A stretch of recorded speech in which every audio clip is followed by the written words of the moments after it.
జయమామ గారు అతను చూస్తున్నారు అందరూ.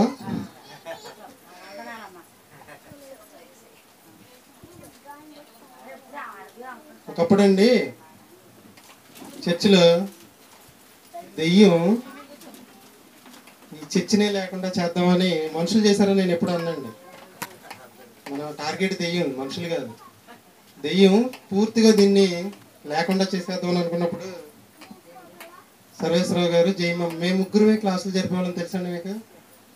సర్వేశ్వరరావు గారు ఆ మూలకి వచ్చినవాడు, ఈవిడి మూలకి వచ్చినది, నేను ఇక్కడ చెప్పేవాడిని. ఒక వారం కావ్య వచ్చేది, ఒక వారం నాగలక్ష్మి వచ్చేది. మాకు తోడుగా ఇద్దరు జంట ఉన్నారు, గుర్తుందండి ఎవరు వాళ్ళు? కవగుంట నాగరాజు, వాళ్ళ ఆవిడ, వాళ్ళ ఇద్దరు పిల్లలు. అప్పుడు కావ్య కడుతూ ఉన్నప్పుడు, నాగలక్ష్మి కడుతూ ఉన్నప్పుడు వాళ్ళు సరిగ్గా రావడం కుదరక ఉండేవాళ్ళు. అప్పుడు మరి స్తంభాల్లాగా నిలబడి వీళ్ళిద్దరు అలా కంటిన్యూ చేసుకుంటూ వచ్చాం. కాబట్టి ఇది మీకు 31/3/2024 66 పుస్తకాల వివరణ, ఆదికాండం నుంచి ప్రార్థన గ్రంథం వరకు. ఎక్కువ ఈ పాటలు ఎవరు చెప్తారు తెలుసా మీకు? ఈ మాట ఇప్పుడు ఎక్కడన్నారు? 66 పుస్తకాలు వివరణ. ఫస్ట్ నేను సుందరరావు గారి దగ్గర ఉన్నా, ఆయన వివరించేవాడు. తర్వాత ఉపేంద్ర గారు వివరిస్తున్నారు, వంశీ గారు వివరిస్తున్నారు. మన పరిసర ప్రాంతాలు వివరించే వీళ్ళు ఎవరు కూడా లేరు. ఫస్ట్ మనమే స్టార్ట్ చేస్తాం. 31/3/2024. ఈ పాఠాలకు మీకు మెటీరియల్ ఇవ్వనండి. పెండింగ్ మెటీరియల్ బోర్డులు అంత ఉంది, ఎప్పుడు రాస్తాను ఏంటో నాకు అర్థం అవ్వట్లేదు. కాబట్టి మీరు యూట్యూబ్లో పెడతారు.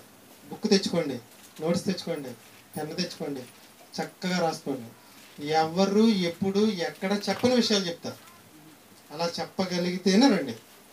31/3/2024 5వ ఆదివారం ఈ నెలలో సాయంకాలం ప్రశాంతంగా ఉంటుంది. ఆ రోజు మధ్యాహ్నం మనకి జయమామ భోజనాలు పెట్టిస్తుంది.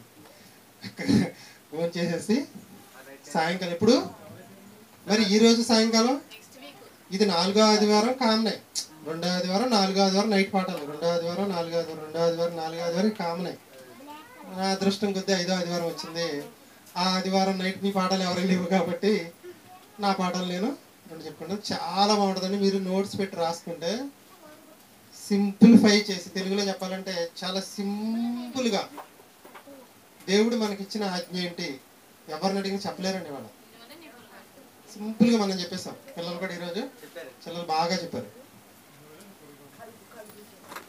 అసలు బైబిల్ వివరణ మీరు ఒకసారి వింటే, నేను చెప్పిన దానికని మీరు విన్న తర్వాత మీరే చెప్తారు ఎంత వివరంగా ఉందని. ఒక్కొక్క వచనాన్ని మీకు ఒక్కొక్క పాఠంగా చెప్తారు. ఈ లోకానికి మనం రావడం వల్ల, యేసుక్రీస్తు ఈ లోకానికి రావడం వల్ల మనకు ఒరిగింది ఏంటి మొత్తం అసలు మీకు చాలా సింపుల్, చిన్న పిల్లలకు అర్థమయ్యేటట్లుగా తయారు చేశాను.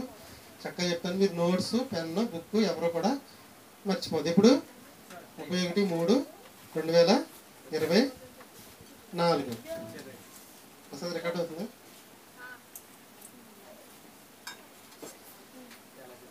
చిల్డ్రన్ బైబిల్ స్కూల్ స్టార్ట్ చేసింది కూడా ఫస్ట్ మనమేనండి. చుట్టుపక్కల పరిసర ప్రాంతాలు ఎక్కడ కూడా ఇది లేదు. సండే స్కూల్స్ ఉన్నాయి ఎప్పటి నుంచో, కానీ ఇలా పిల్లలతో చెప్పించడం అనేది ఎక్కడ కూడా లేదు. ఇది మన కోటేశ్వరికి పుట్టిన మంచి ఆలోచన. అలాగే ప్రతి సంవత్సరం మనం గుడ్ ఫ్రైడే రోజున పగల క్లాసులు పెట్టుకుంటున్నాం. ఇవాళ ఆదివారం, 5 రోజుల తర్వాత శుక్రవారం గుడ్ ఫ్రైడే 28 అనుకుంటా, 28/3/2024 శుక్రవారం పగల క్లాస్ ఉంటుంది 9 దగ్గర నుంచి 28 అన్నాడా, 29. ఈ వారంలో శుక్రవారం ఈరోజు సాయంకాలం ప్రార్థన ఉందండి.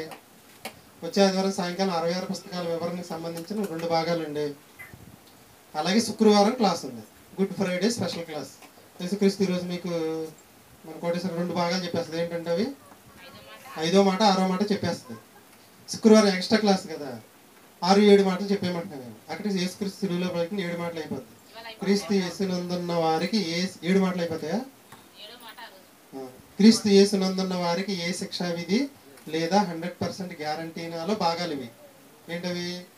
క్రీస్తు యేసునందున్న వారు తప్పక పాటించవలసిన 7 మాటలు. నేను క్రీస్తు యేసునందున్నాను అంటే నువ్వు తప్పక పాటించాల్సిన 7 మాటలు ఏంటంటే ఇవే. 7 మాటలు కంపల్సరీ పాటించి తీరాల్సిందే. ఆవిడ చెప్పుకుంటూ వస్తుంది. ఈరోజు సాయంకాలం క్లాసులు ఎవరంటే నాగలక్ష్మిది, ప్రసాద్ది, కోటేశ్వరిది. ఓకేనా? అర్థమైందండి? అర్థం అవ్వలేదా?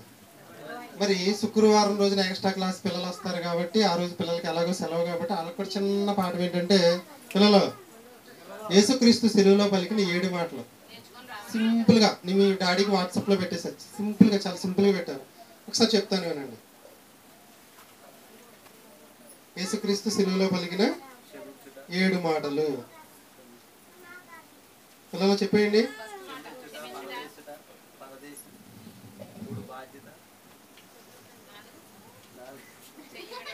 సరే పిల్లలు, వచ్చే శుక్రవారం మీ అందరికీ పాఠశాలలకు సెలవు. ఓకేనా? 9 గంటలకు మీరు వచ్చేస్తే మన క్లాస్ ఏం చెప్పాలి ఆ రోజు? మీరు యేసుక్రీస్తు శిలువలో పలికిన 7 మాటలు చాలా సింపుల్గా పెట్టాను చూడండి. 1 క్షమించుట, 2 పరదేశు, 3వది బాధ్యత, 4వది చెయ్యి విడిచితివి, 5వది దప్పుకొనిచున్నాను, 6వది సమాప్తమైనది, 7వది ఆత్మార్పణ. చిన్న మొక్కలుగా పెట్టా. లేదు నేను పెద్దగా చెప్తానంటే, తండ్రి వీరేం చేయుచున్నారో వీరు ఎరుగరు కనుక వీరిని క్షమించండి. అమ్మా ఇదిగో నీ కుమారుడు. రెండో మాట, నేడు నువ్వు నాతో కూడా పరదేశంలో ఉందువు. మూడో మాట అంటే, అమ్మా ఇదిగో నీ కుమారుడు అని తల్లితో చెప్పాను. 5వ మాట ఏలి ఏలి. 5వ మాట. 4వ మాట ఏలి ఏలి లామ సభక్త కానీ అంటే దప్పికొనిచున్నానని అర్థం అండి. 6వ మాట 5 దప్పికొనిచున్నాను, 6 సమాప్తమైనది, 7 తండ్రి నా ఆత్మ నీకు అప్పగించి. దీన్ని ఏమైనా మీరు ఇంకా సింపుల్ వేగా చేసుకుని రాసుకోవచ్చు. సిలువలో యేసుక్రీస్తు పలికిన 7 మాటలు పిల్లలందరూ దండలాడిచ్చేయాలి. వచ్చే శుక్రవారం 9ంటికి. ఇంకేం వర్క్ లేదు. ఆ 7 మాటలు హోంవర్క్ రాసుకురండి. మీ డాడీలు రాయమని రాస్తారు. వాళ్ళని వాట్సాప్లో పెట్టండి. యేసుక్రీస్తు సిలువలో పలికిన 7 మాటలు. 1 క్షమించుట, బాధ్యత, 3వది మొదటిది క్షమించుట, పరదేశు, బాధ్యత, దప్పుకొనిచున్నాను, చెయ్యి విడిచితివి, దప్పుకొనిచున్నాను, సమాప్తమైనది, ఆత్మను అప్పగించుకుంటున్నాను. లేదంటే సింపుల్గా ఒక వర్డ్ అయినా మీరు రాసి నేర్చుకుని రాగలరు. అందరూ అలాగ వస్తారని కోరుకుంటున్నాను. ఇప్పుడు మన మధ్యలో ఉన్న కోటేశ్వరి వచ్చి 5వ మాట. 5వ మాట ఇప్పుడు, 6వ మాట సాయంకాలం. 5వ మాట మీరు ఆల్రెడీ యూట్యూబ్లో కానీ ఎప్పుడన్నా వినే ఉంటారు. అంతకు మించి చెప్పిద్దండి. ఏంటి అంతకు మించి? మొదటి మాట ఏంటి చెప్పండి? ముందు మనం ముందు పిల్లల కన్నా ముందు మనం నేర్చేసుకోవాలండి. తండ్రి వీరేమి చేయుచున్నారో వీరు ఎరుగారు కనుక వీరిని క్షమించండి. ఇది ఎప్పుడు మన జీవితాంతం మన మైండ్లో ఉండాలి. ఎవరు మనకి ఏ ఫీడ్ చేస్తే మనం వెంటనే చెప్పాల్సిందంటే, తండ్రి ఆడు ఏం చేస్తున్నాడు అడగంటే ఆడు క్షమించండి. 2వది నేడు నువ్వు నాతో పరదేశంలో ఉందువు. 3వది అమ్మా ఇదిగో నీ కుమారుడు. 4వది దేవా దేవా నా చెయ్యి ఎందుకు విడిచింది. అక్కడ వరకు అయిపోయినాయి. 5వ మాట ఏంటి చెప్పిద్ది. చెప్పి పాఠం చెప్పిద్ది. అందరూ శ్రద్ధగా వినండి.